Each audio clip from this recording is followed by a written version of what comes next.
সংখ্যালঘুদের উপর অত্যাচার চালিয়ে দেশকে অস্থিতিশীল করতে আওয়ামী লীগ ষড়যন্ত্র করছে অভিযোগ করে বিএনপি মহাসচিব মির্জা ফখরুল ইসলাম আলমগীর বলেছেন, আন্তর্জাতিক মানবাধিকার আইনে শেখ হাসিনার বিচার করতে হবে। নয়াপল্টনে বিএনপির অবস্থান কর্মসূচি থেকে এই কথা বলেন তিনি। হাসান মাহমুদের রিপোর্ট।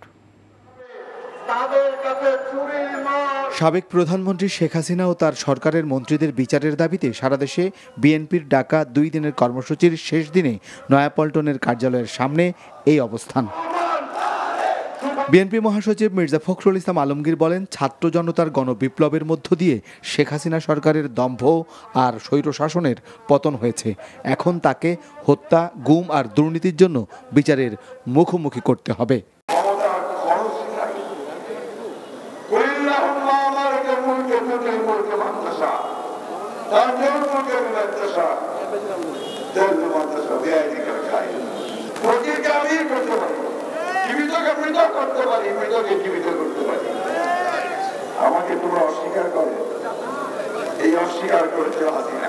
বিএনপি নেতারা বলেন, যেসব সরকারি কর্মকর্তা ও কর্মচারীরা হাসিনা সরকারের দুর্নীতি দুঃশাসনের সাথে জড়িত তাদেরও বিচার করতে হবে।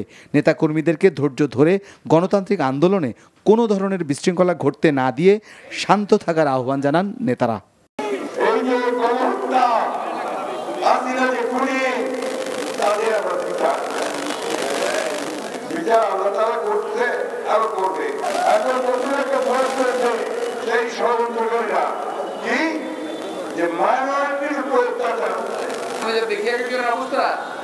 মানে এত আনন্দে আছেন, আন্দোলন শেষ হয়ে যায় না, আরো কিছুদিন পরিশ্রম করতে হবে, কষ্ট করতে হবে।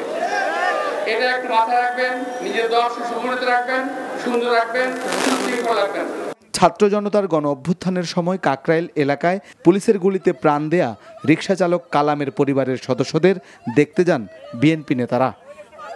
Hasan Mahmud, NTV news, Dhaka.